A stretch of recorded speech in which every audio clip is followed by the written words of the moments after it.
It was just past midnight when I carried the last stack of folded laundry upstairs.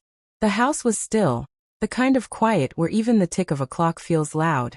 Mark, my husband, was already asleep. He could drift off anywhere, anytime, as if worry never touched him. But I needed to finish my little ritual. Folding laundry wasn't just about neatness. It was about control. On days when life felt overwhelming, those tidy piles outside each bedroom door gave me a sense of order. That night, I was bone-tired. My eyelids drooped, my body screamed for rest. Still, I pushed open what I thought was the guest room door. Arms full of clean shirts. But it wasn't the guest room. The room glowed faintly from a desk lamp. Papers littered the desk. And there, hunched over, was Liam, my stepson. 19 years old. Private. A little withdrawn.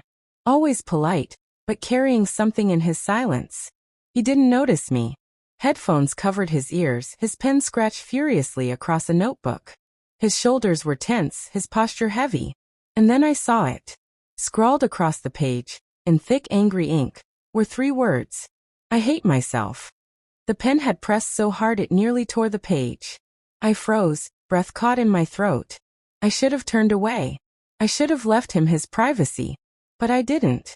I just stood there, holding laundry, watching him write words that shattered me. That night I didn't sleep.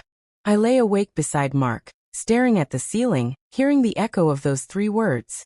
Something was wrong. Terribly wrong.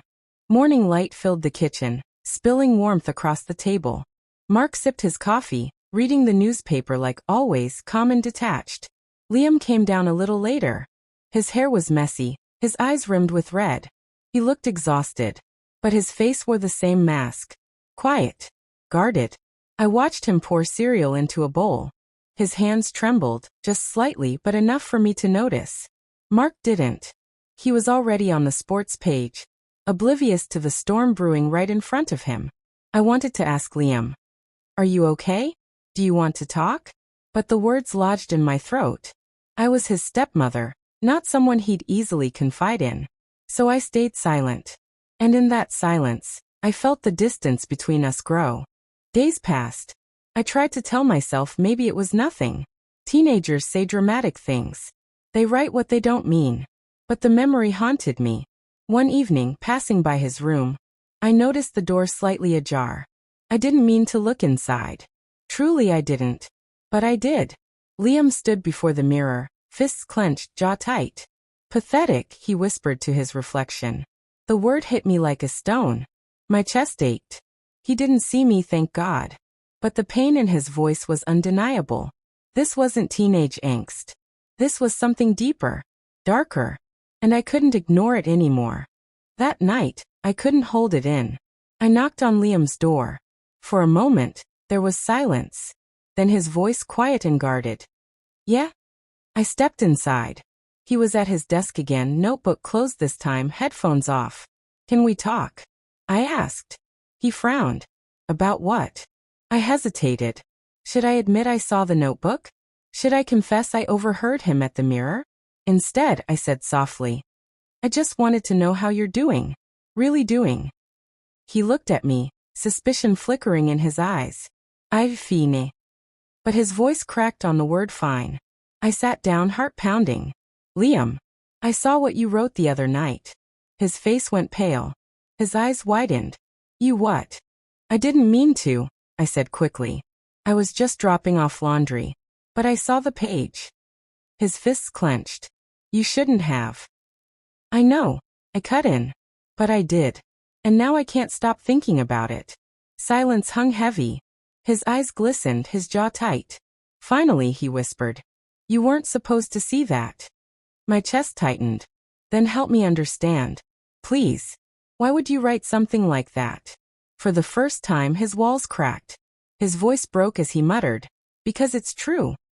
He didn't say much at first. Just fragments. Words spilling out between long silences. "I don't fit anywhere. People don't get me. Dad barely notices I exist." Each word cut deeper. I realized then how invisible he must have felt. Living in a house where Mark hardly looked up from his paper, where conversations were shallow, where his quiet suffering slipped under the radar. I'm just wrong, he muttered. No, I said firmly. You're not wrong. You're human. And you're hurting. He stared at me, disbelief in his eyes, as if no one had ever spoken to him like that before. That was the moment something shifted. Not just for him. For me too. I knew then. I couldn't stay silent anymore. From that night on, things changed. Liam didn't suddenly open up, but the walls he had built weren't as high. He'd linger in the kitchen a little longer when I cooked. He'd sit at the table with me, sketching in his notebook while I folded laundry. We didn't talk about everything, but we talked about something. And that was a start. But here's the thing about secrets. They grow heavy. And the more you share them, the harder they become to hide. I found myself keeping things from Mark, covering for Liam, protecting his fragile trust. And every time I looked at Liam, I saw those words etched in ink. I hate myself. I promised myself I wouldn't let him drown in them, even if it meant I had to carry the weight with him. Mark didn't notice the change. Or maybe he didn't want to. He was always busy. Work, phone calls, golf on weekends. The kind of man who filled silence with routines, so he wouldn't have to face what lurked beneath. I watched him read his paper one morning while Liam sat across from him, barely touching his breakfast. His shoulders were slumped, his face pale. Mark didn't look up once. The distance between father and son was a canyon, and I was the only one staring into its depths. Later, when Mark left for work, I asked Liam gently, "Do you ever talk to him about how you feel?" He gave a short, bitter laugh. "Talk to Dad? He doesn't even hear me when I say good morning." I didn't know what to say, because deep down, I knew it was true.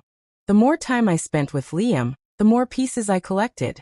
Not a full picture, just fragments. Once, I found him staring at an old photo in the living room. It was of him much younger, standing beside his mother. "She used to tell me I was special," he said quietly, almost to himself. "Then she left." The pain in his voice was sharper than any knife. "She didn't leave you," I whispered. "She left circumstances. She left pain. But not you." He looked at me, eyes searching, as if trying to decide whether to believe me. But the doubt lingered in his expression. Nights became harder. I'd lie awake, hearing the faint sound of movement from down the hall. Sometimes pacing. Sometimes muffled sobs. One night I couldn't take it anymore. I went to his room.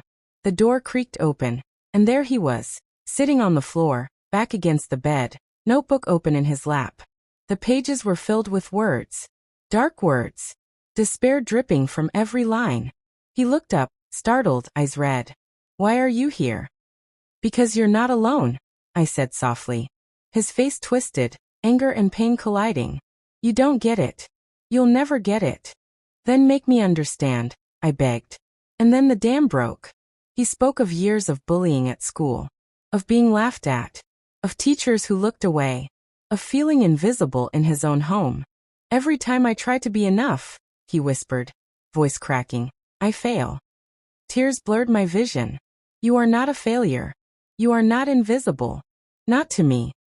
That was the first night he cried in my arms. But secrets have consequences. Mark began to notice my distraction. The way I lingered around Liam, the late-night talks, the protective tone in my voice. One evening he asked, "Why are you always so concerned about him?" "He's fine." "He's not fine, Mark." I snapped before I could stop myself. Mark frowned, defensive. "He's 19. He'll figure it out. Stop coddling him." I stared at him, stunned. How could he be so blind? So cold? That night, lying beside him, I realized something terrifying. Mark and I weren't on the same side anymore. Weeks passed. Liam grew a little more open, a little more willing to share the shadows inside him. But one night, he told me something that made my blood run cold. "I thought about ending it," he whispered. "More than once." The words hung in the air like smoke. My heart stopped. "No. Ibrata. Liam." His eyes were distant, hollow. "It'd be easier. For everyone." "No," I said fiercely, grabbing his hand. "Don't you ever think that. You matter. You matter more than you know." Tears slipped down his cheeks. And in that moment I knew, I wasn't just his stepmother. I was his lifeline. The tension in the house grew unbearable. Mark's indifference, Liam's pain, my double life caught between them. One night, the storm finally broke. Mark came home earlier than expected. He found me sitting with Liam in his room, talking quietly. "What's going on here?" he demanded, suspicion flashing in his eyes. "Nothing," I said quickly. "We're just..." But Liam stood up, voice shaking with rage. "You don't even care, do you? You don't care about me at all." Mark froze. "What are you talking about? You never ask how I'm doing. You never listen. You don't even see me." The words exploded out of him. Years of silence erupting all at once. Mark's face went pale. He opened his mouth, but no words came. And in that moment, the truth finally pierced him. That night changed everything. For the first time, Mark saw the cracks he had ignored. He saw the pain in his son's eyes. He saw the distance he had built.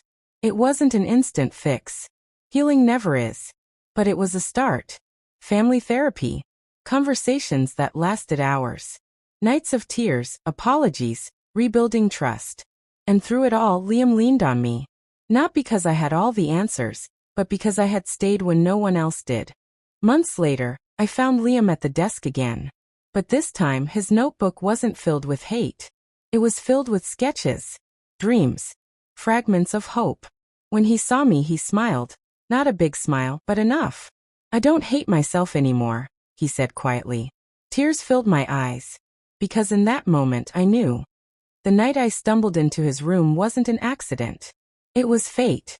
And maybe, just maybe, the darkness that nearly consumed him had finally begun to fade.